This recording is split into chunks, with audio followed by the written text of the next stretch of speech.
Welcome to the special add-on webinar for the Parkinson's Foundation's Expert Briefing Series, Tax Changes and Estate Planning for the Parkinson's Community. I'm Sean Kramer, your host for today's webinar.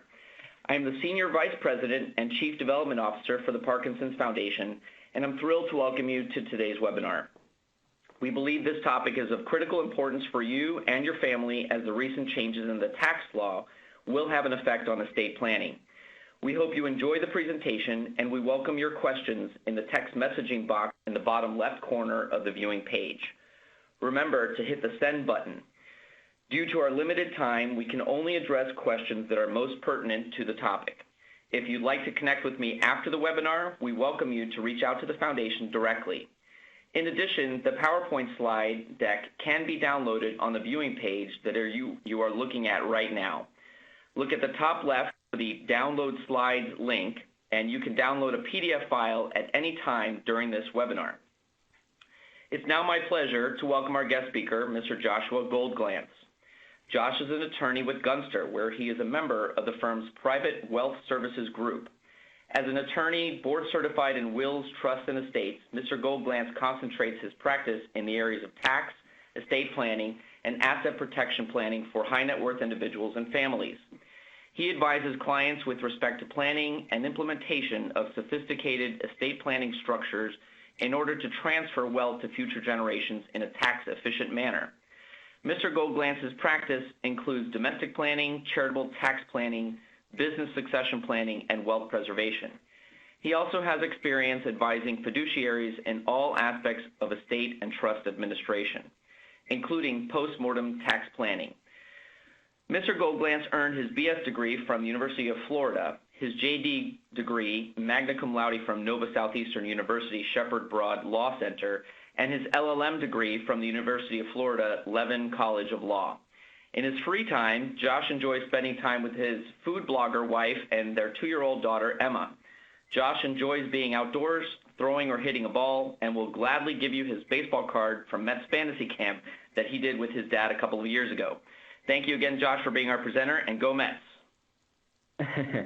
Thank you very much, and thanks to everyone for joining here today. I know it's an important topic and a topic on people's minds, as you know, the Tax Cuts and Jobs Act, or commonly referred to as the 2017 Act, or what I may refer to throughout today's webinar as the Act, was passed at the end of 2017 by Congress and signed into law by the President on December 22nd.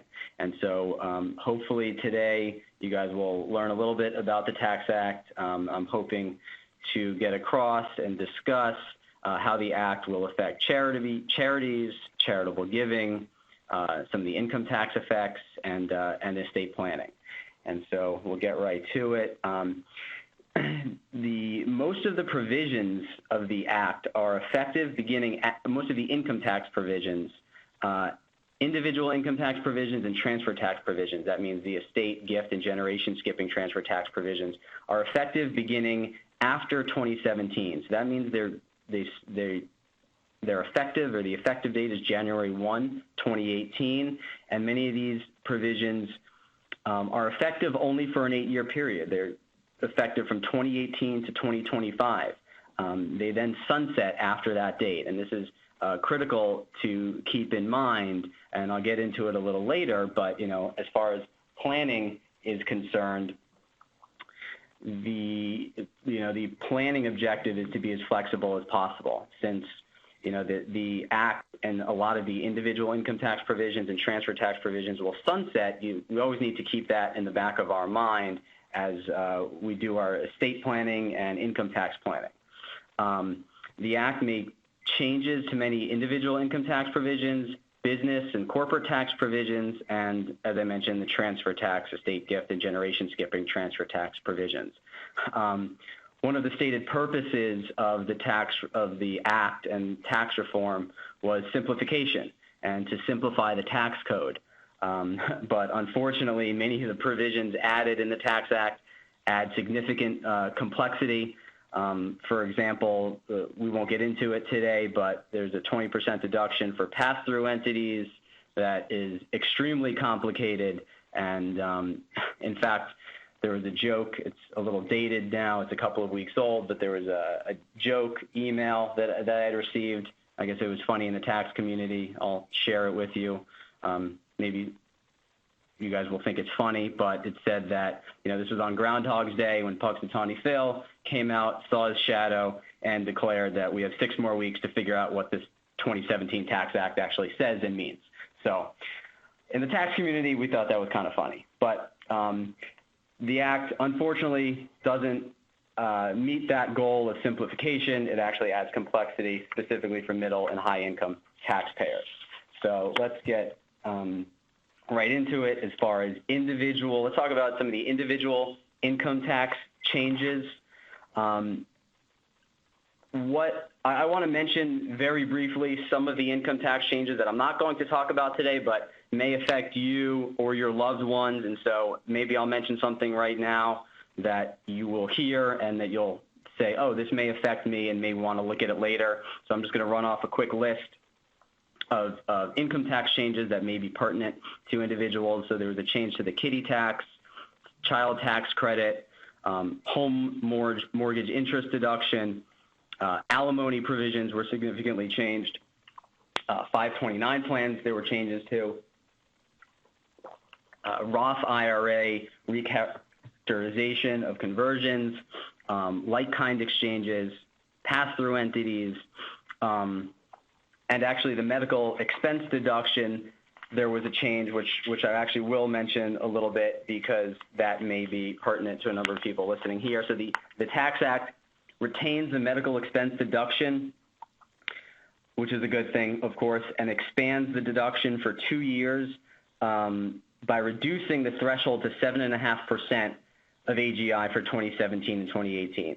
So the threshold for 2017 and 2018 is 7.5%, and then after that, the threshold reverts to a 10% threshold. I would imagine that next year or at the end of this year, as the medical expense deduction threshold would revert to 10%, I imagine there will be some pushback and lobbying on that, so that may change. But for the time being, the medical expense deduction is still around, and the threshold for 2017 and 2018 is 7.5%. So now on to the individual income tax changes. So first, with the rate brackets, the Tax Act preserved the 7 tax brackets and lowered the rates for all taxpayers. So the top rate is now 37%, down from 39%, and that's starting at $500,000 for single individuals and $600,000 for married individuals filing joint returns. That's the top rate that are subject to the 37.5% tax. The hired standard deduction has been talked about frequently. This was a big change for income tax provisions. The standard deduction is increased to a deduction of $24,000 for married individuals, and the personal exemption has been eliminated. So we'll get into it a little later, but this is not great for charity, increasing the higher standard deduction, or not great for charities and charitable giving. Really, the net result of the increased standard deduction and the elimination of the personal exemption will produce a modest tax savings for a number of taxpayers, not all taxpayers, but for a number of them. Under pre-act law, if the act was not signed into law at the end of last year, the standard deduction for 2018 would have been $13,000, and the personal exemption would have been $4,150. So now the higher standard deduction is, again, $24,000. And what does that mean? So because of the increased standard deduction and the fact that many deductions for individuals are eliminated or limited, as we'll discuss, many taxpayers will use the standard deduction and will no longer itemize their deductions, and therefore they will not realize any income tax benefits from charitable contributions, home mortgage interest payments, state and local tax payments, or some of the other miscellaneous itemized deductions. So that's a big one.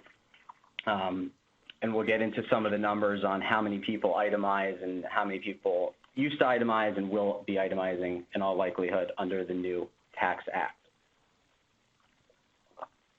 The charitable deduction, I'll talk about that a little more on the next slide, but you see we increased the limit on cash contributions from 50% to 60%. This is good for charities, and I'll get into that on the next slide. State and local tax deductions, commonly referred to as SALT deductions. This was a significant change in that the deduction for state and local income, sales, and property taxes is retained, but is now limited to $10,000, and it's not indexed for inflation, so that number will stick as is. And so this limitation may be significant for taxpayers living in high income tax states, and there has been some discussion that this may cause a number of taxpayers or individuals living in high income tax states to consider moving to a state like Florida, where I'm located, that does not have state income tax. And so this may be a deciding factor or a consideration when deciding where to establish one's domicile. In fact, this $10,000 limit on SALT deductions has led some states to consider implementing laws that provide relief from state income tax, so that essentially they're trying to find an end around. States are trying to find an end around to give their constituents some benefit, since they're losing the ability to deduct state income taxes. We'll see where that goes. I know California, New York, and New Jersey, we're looking at how to recharacterize that as a charitable gift to the state to some extent, but we'll see where that goes. Next, the reduction of miscellaneous itemized deductions.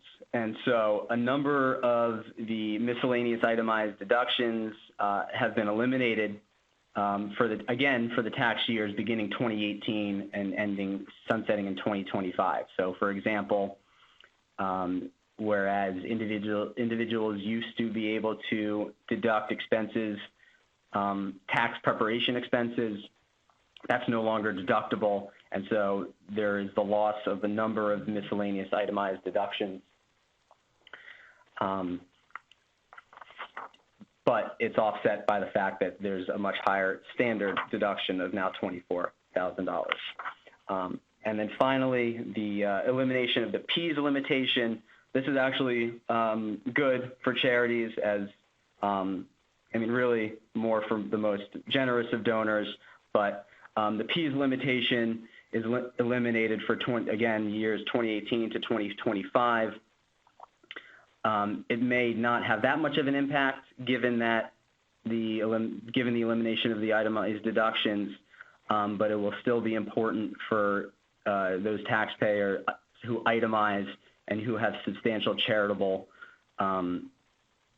contributions. And so the P's limitation had a 3% threshold, and that's no longer there. So you may get more bang for your buck with charitable gifts. And so we'll look here now at the impact on charitable giving that some of these income tax changes may have. And like I mentioned, the increased limitation on cash contributions can be deducted. So individuals can now deduct up to 60% of their adjusted gross income for cash gifts to charities.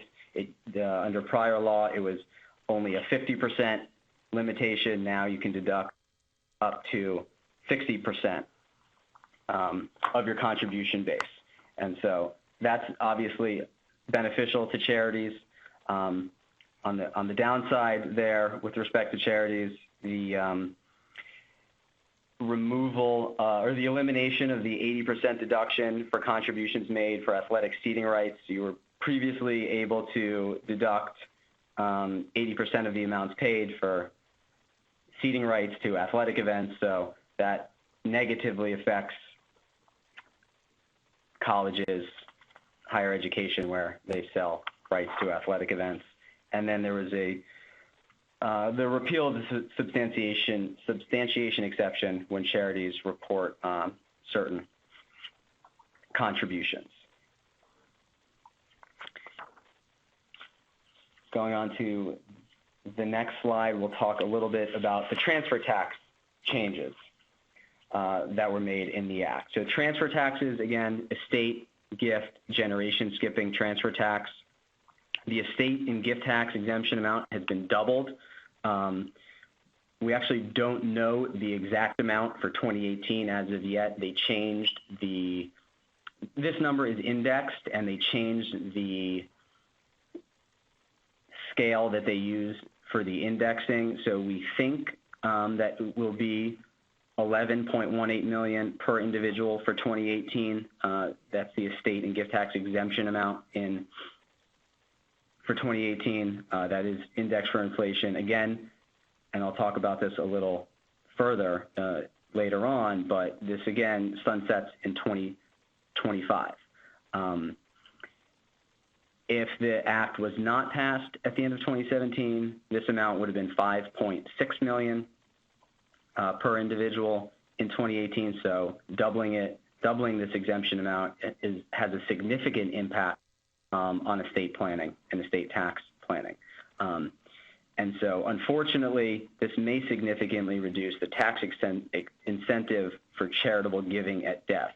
A lot of estate tax planning or estate tax plans have charitable components where individuals provide gifts to charity on death.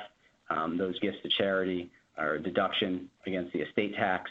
And so if the estate tax is now limited to a very small section of the country, the most high net worth individuals, then there may be a reduced tax incentive for making charitable gifts at death. The annual gift tax exclusion amount doesn't really affect charitable giving, but wanted to mention it. That is now $15,000. What that means is that every individual can make a gift to any other individual up to $15,000 per year without utilizing any of their without utilizing any of the exemption amount, the $11.18 million. And so that was $14,000 last year. That went up, and that will probably stay that way for a couple of years.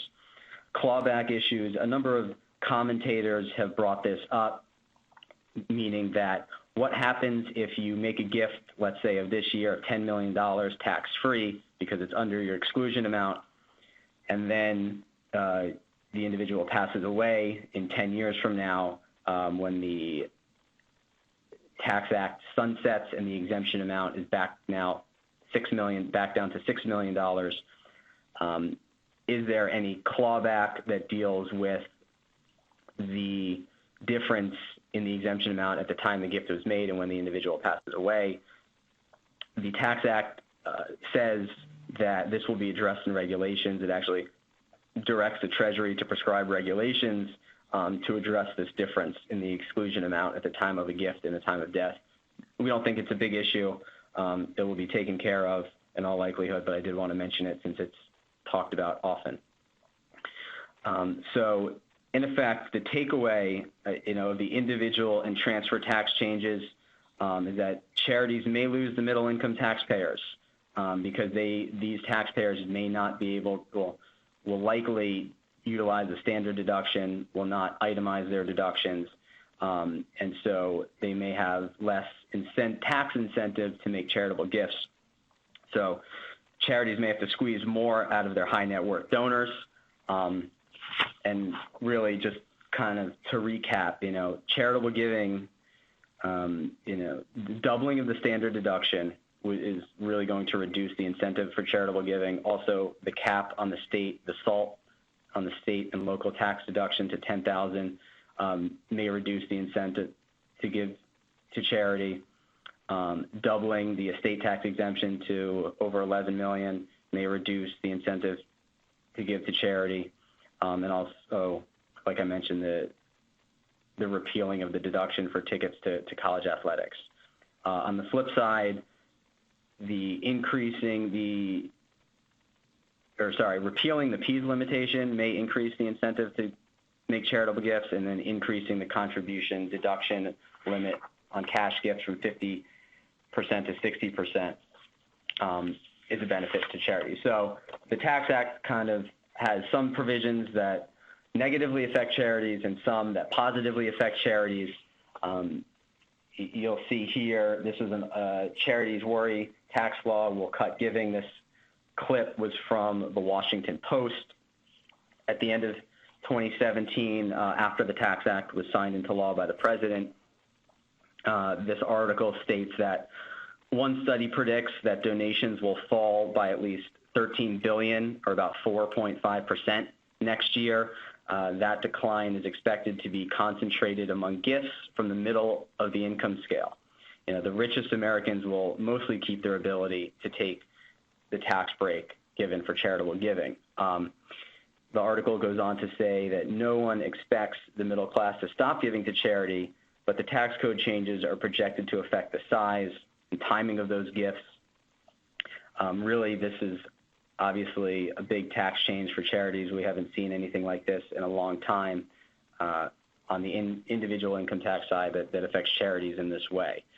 The article also says that in prior years, the average charitable deduction hovered around $4,400. Because of the new standard deduction of $24,000, this means that taxpayers less taxpayers will be itemizing, and so that average charitable deduction may decrease. And so it says, finally, that the biggest change is expected to be among households earning $75,000 to $200,000 a year, a bracket in which more than half of filers are itemized under the old code. So that will go down. So that's where the middle income taxpayers tax changes may affect charities.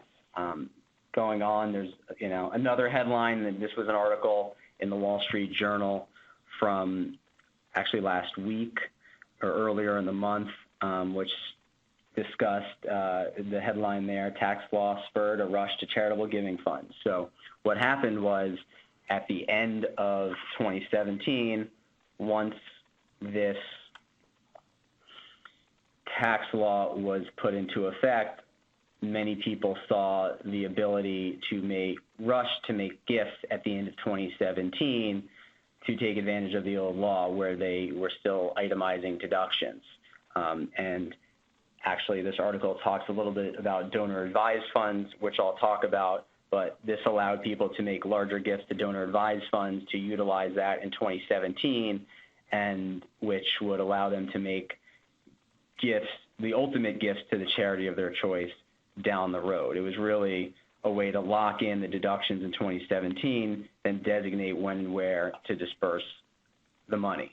And so the new tax law, the Tax Act, really gives more reasons to concentrate giving in certain years, and I'll talk about that later, which is bunching. But donor-advised funds are good vehicles for this because you get a charitable deduction for the gift made into the donor-advised fund, even though the gift to the ultimate charity out of the donor-advised fund may not come for a couple of years. And so this article said that according to the Tax Policy Center, about 11% of households are projected to itemize deductions, down from 26% under the prior law. And so,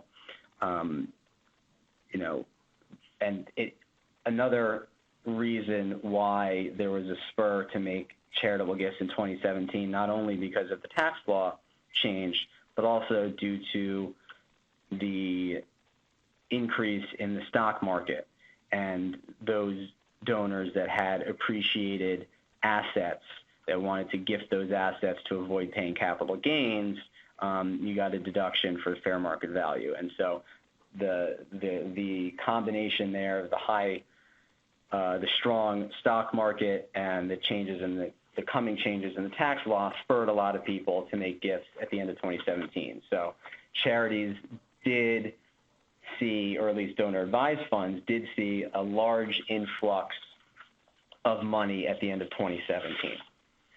So now let's talk a little bit about estate planning.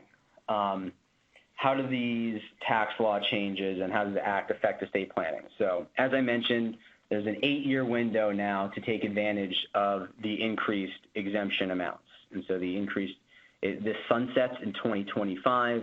We went, as estate planners, we went through this process of having sunsetting tax provisions in the end of 2012, and there was a big rush for a lot of individuals to do estate tax planning and utilize gifting. In 2012, the exemption amount was at $5 million, and the sunset was going to bring it back down to a $1 million exemption amount. So a lot of people wanted to make gifts and do some planning before that happened.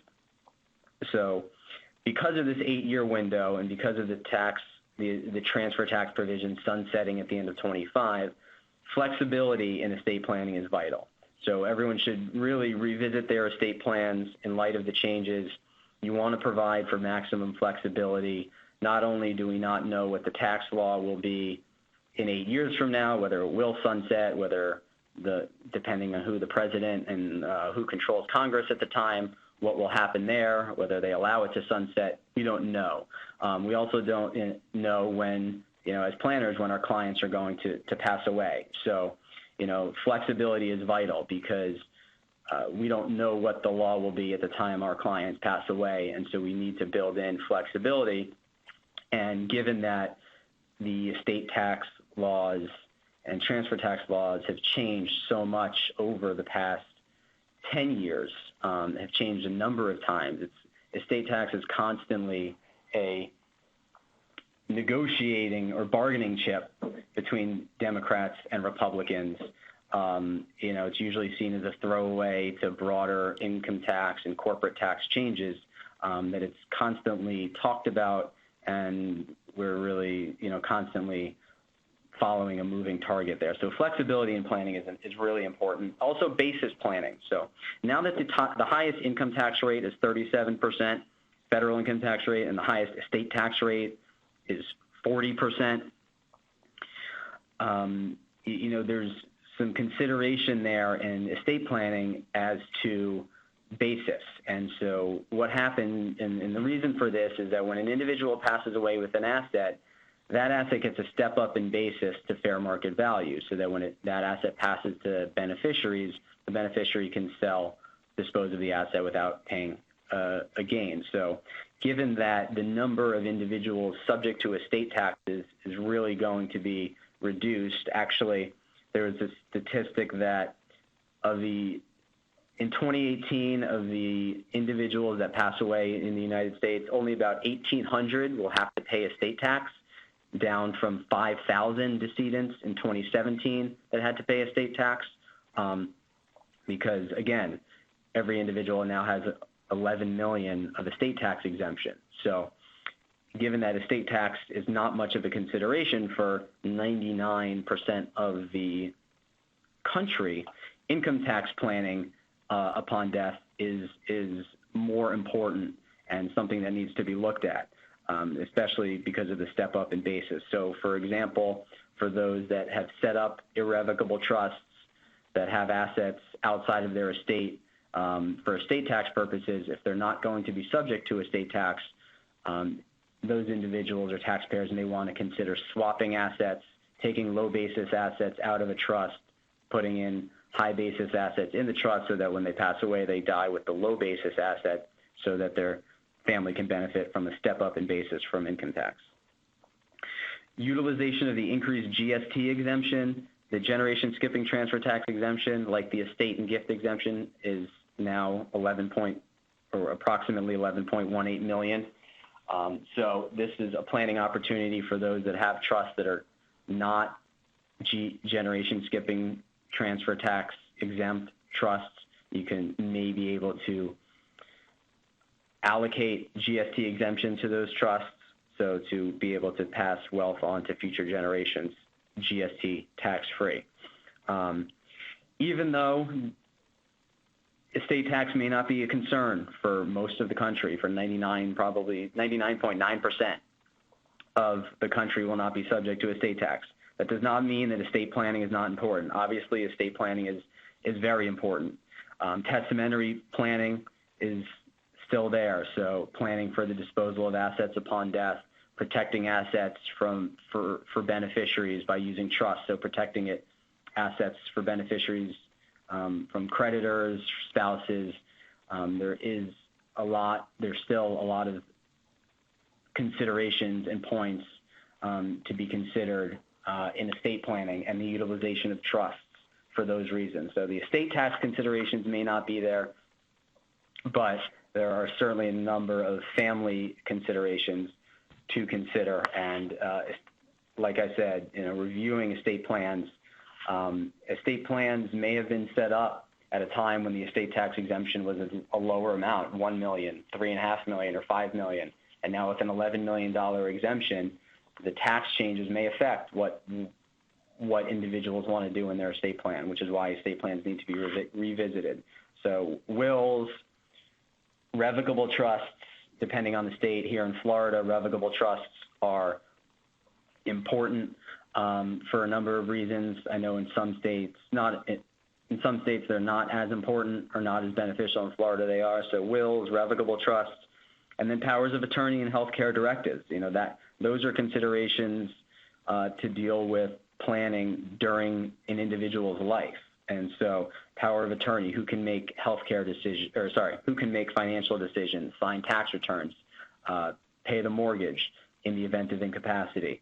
Healthcare directives, who can make healthcare decisions in the event you're unable to do so, living wills.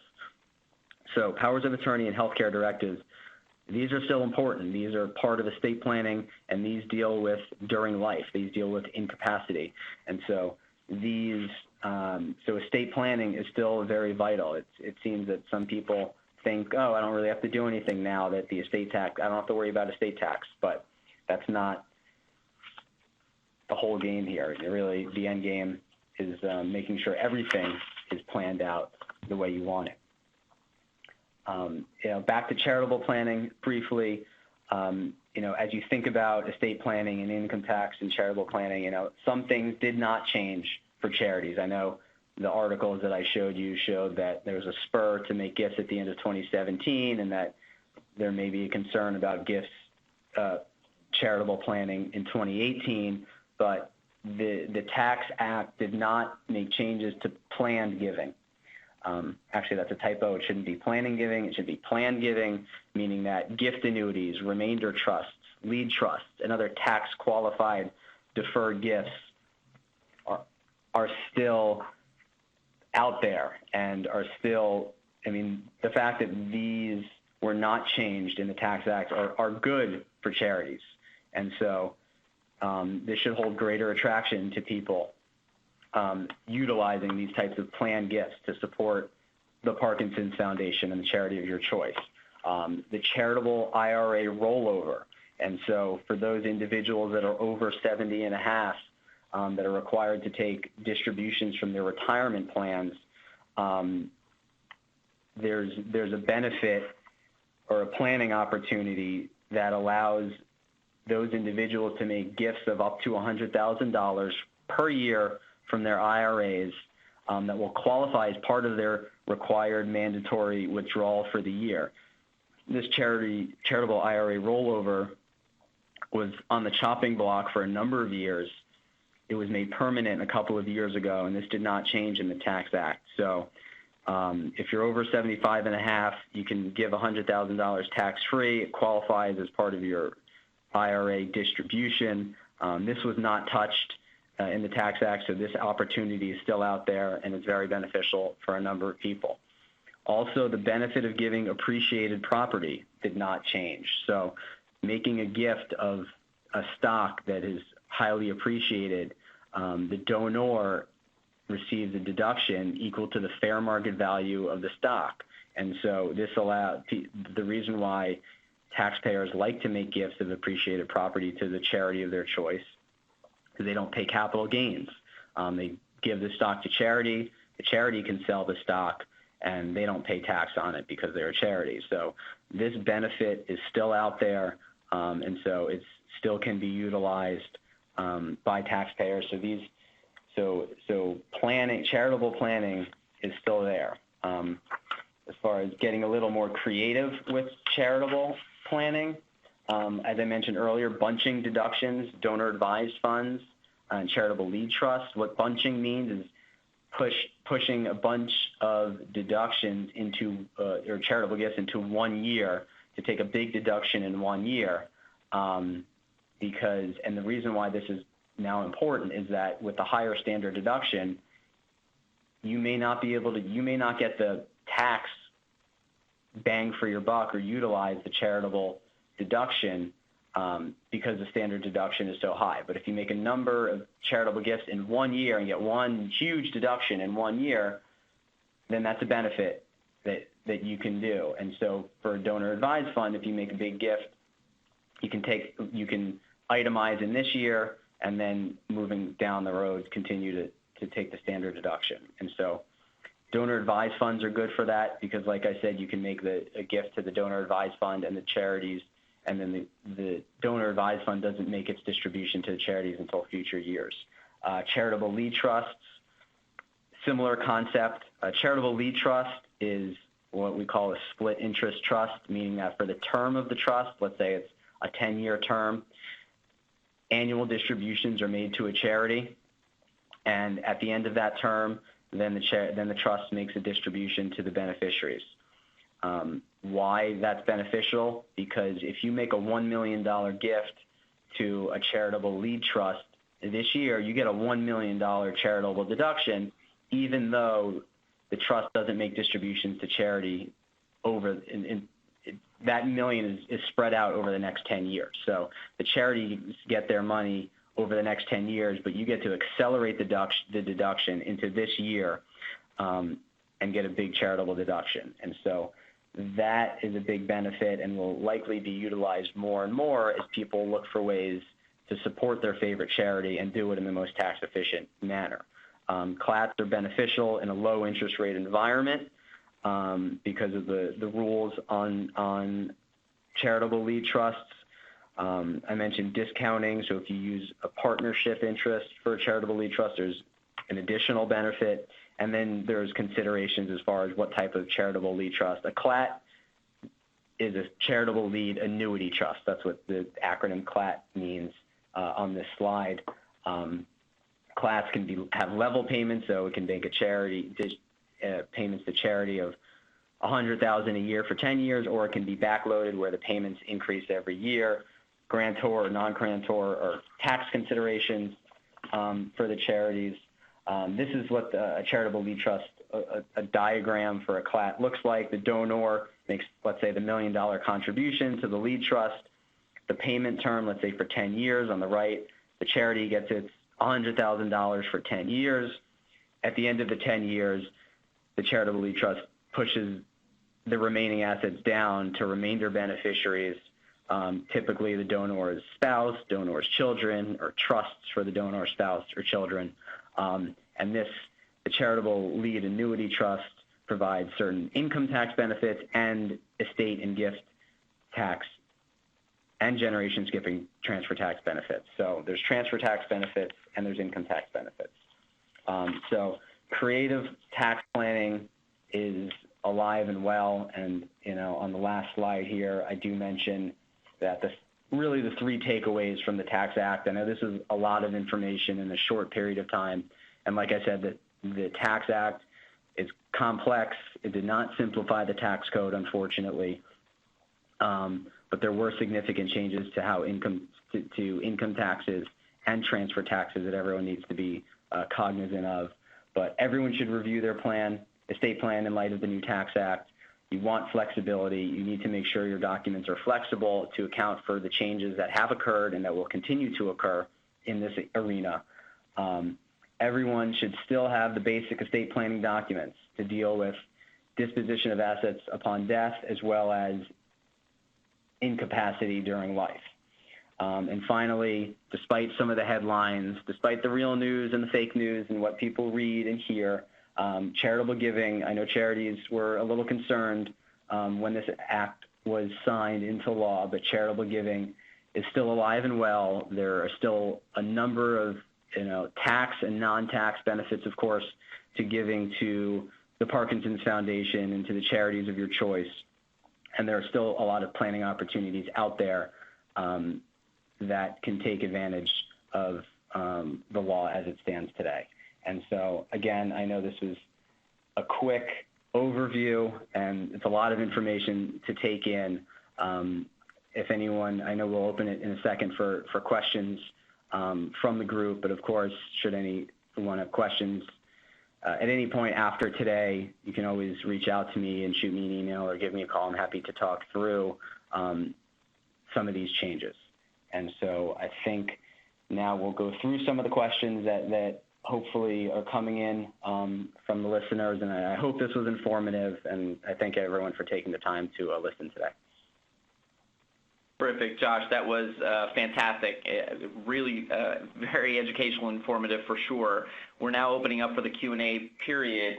A number of questions did come in. The first question is, how do we know which tax changes expire in 2025 and which are permanent?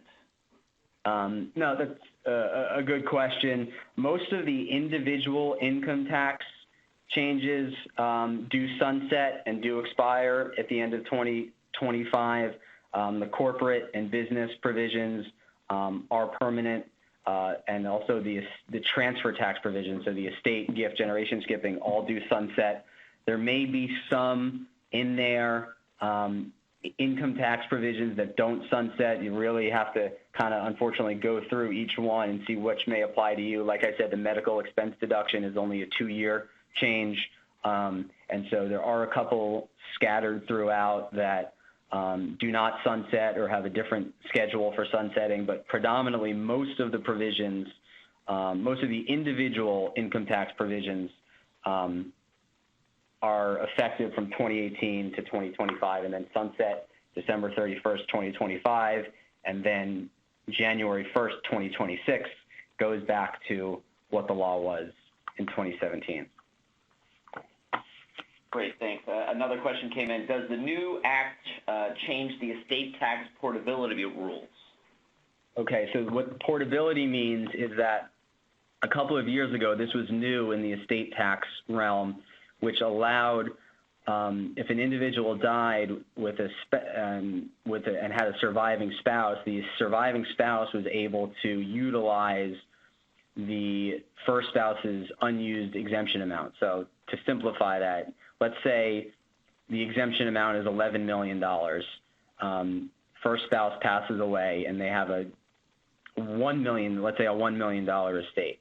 The surviving spouse, you can then port the remaining exemption. You do have to file a return and elect this, but you can port the remaining exemption amount to the surviving spouse. That means that the surviving spouse now has their $11 million exemption plus $10 million of exemption that was not used from the first spouse's death. So they have $21 million of exemption.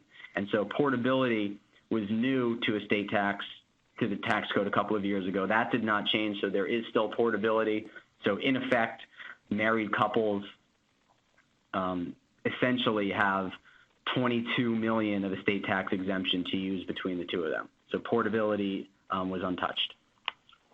Perfect, thanks. I think this is a really relevant question regarding Parkinson's and long-term care. What advice do you have for someone living with this disease or someone with a chronic disease and making their money last for decades, particularly if they're unemployed or with a disability? Yeah, it's a very good question and a very relevant one for today.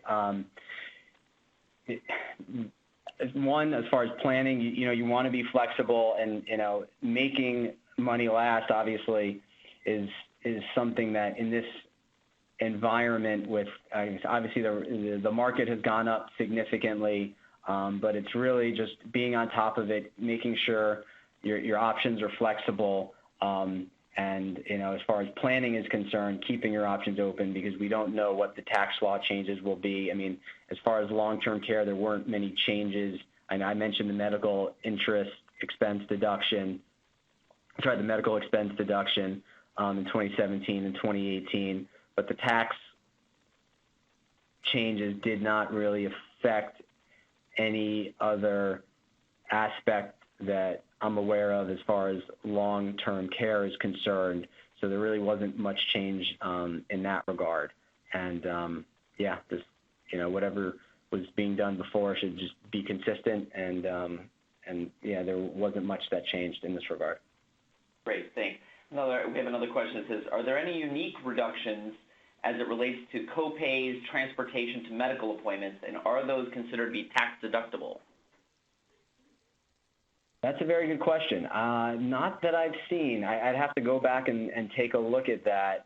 I don't know if there were changes in that regard. Off the top of my head, I haven't looked into that, whether that's deductible as a medical expense. But that is something I can look into and get back on, but I have not seen that. Great, thanks. Another question is from a care partner in Arlington, Virginia. Does this higher standard deduction apply to 2017? No, that's starting in 2018. So 2017 returns will be filed. They're due April 15th, like they are every year, and that will be under the old tax law regime. So the returns for 2017, it will be the same, will be the old standard deduction. That's why so many people rush to make, that's why there's that headline in that Washington Post article, so many people rush to make gifts at the end of 2017 because they wanted to be able to itemize those charitable deductions under the old law. So the Tax Act is effective, even though it was signed in December of 2017, it's effective beginning January 1st, 2018. So it's for the tax year 2018, so it will affect your income tax returns that you file April 15th next year, 2019. So it does not affect the tax year 2017. I have an interesting one here from a caregiver in Texas. It says, I'm a caregiver of a person with Parkinson's. I report an income of $12,500 basically from royalties.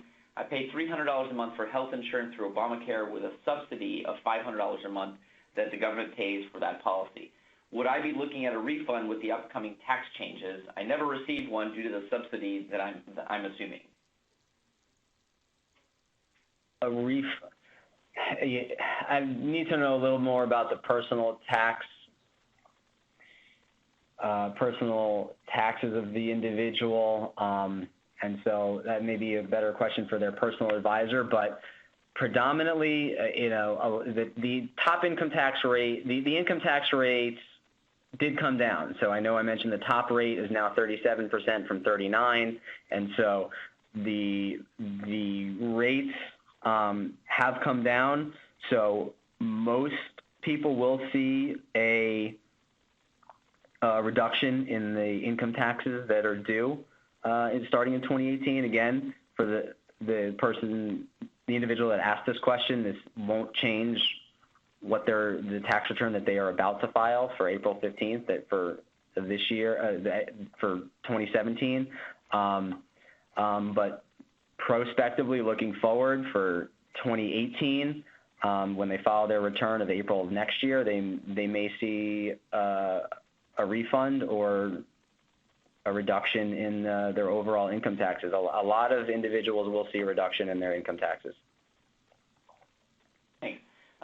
Here's another question regarding deductions. Is the deduction for brokerage fees eliminated?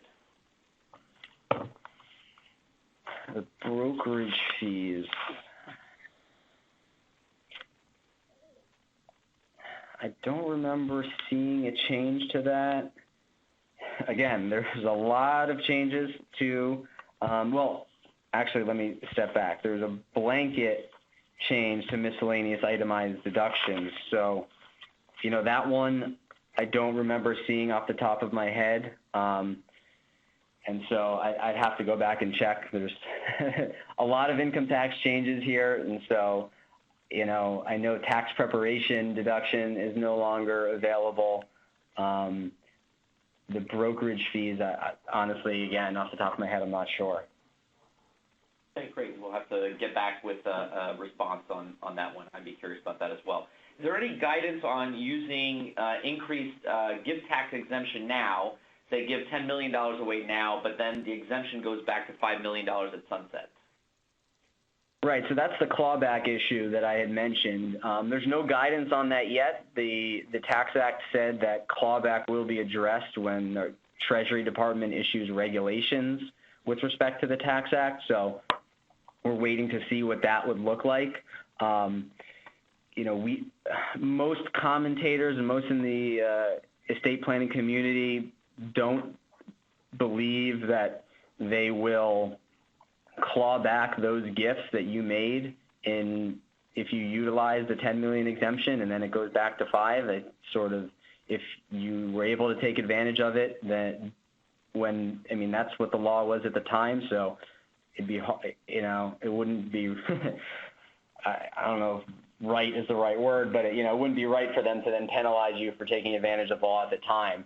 So we don't know what that's going to look like, what the regulations will look like, but it will be forthcoming. That's the clawback issue.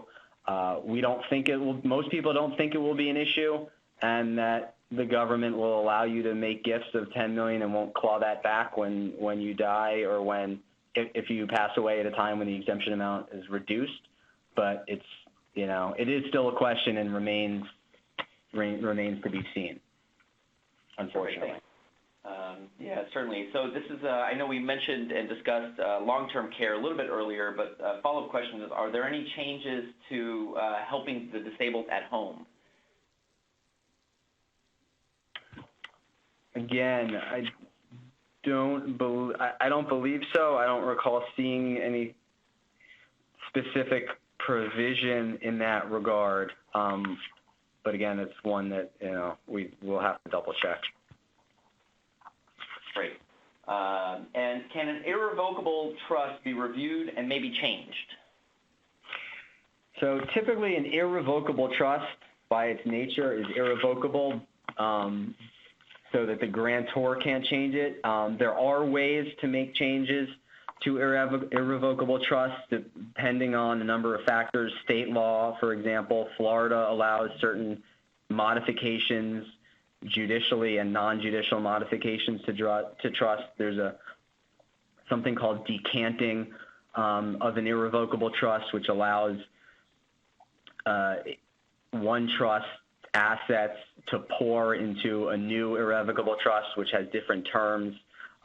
So the simple answer is yes. There are planning opportunities if the provisions of an irrevocable trust are no longer sufficient for their purpose. So there are typically things that can be done. You likely can't have an amendment to that trust, but there are things you can do to change the provisions, like decanting or certain modifications. And certain trusts, there was a case in Florida that allowed a trust protector to make certain changes to an irrevocable trust. So if the trust has a trust protector, you can build that into certain trusts to allow changes down the road. And so, yeah, there are always, I don't want to say always, but typically there are things that can be done to make certain changes to an irrevocable trust. All right, fantastic. Do caregivers of Parkinson's spouses get a tax credit? Caregivers of Parkinson's spouses? Yeah, so if you have a caregiver of a person with Parkinson's, is there a tax credit for the caregiving that takes place? I don't know if there was a change in that regard. Sorry, some of these long-term care provisions, I'd have to, and caregiving provisions, I have to double check. I don't recall seeing any changes or any in the act with respect to that. But again, that's something I'd have to double check. All right, terrific. Well, thanks. So that concludes all of the questions that we have at this point. The resource page is up on the screen, and resources are available on our website at parkinsons.org or by calling our helpline at 800-4PD-INFO. I want to thank everyone for completing our online survey that is now on your screen. Your feedback helps us improve our webinars to ensure you get the information that you need. An archive of today's event will be made available starting next week on Tuesday, February 20th at our website at www.parkinson.org. And I want to invite everybody to participate in our next webinar, which is taking place on Tuesday, February 27th, again from 1 to 2 p.m. And the topic is Parkinson's disease psychosis, hallucinations, delusions, and paranoia. This webinar is hosted by Dr. Christopher Getz, who is Professor of Neurological Sciences, Professor of Pharmacology, Rush University Medical Center, and our Parkinson's Foundation Center of Excellence. Again, I want to thank everybody for participating today, and certainly want to thank our presenter, Josh Goldglantz. You've been fantastic, and again, if anybody has questions, we encourage you and welcome you to call the helpline. We're happy to continue the dialogue and assist you in any way possible. So thank you all.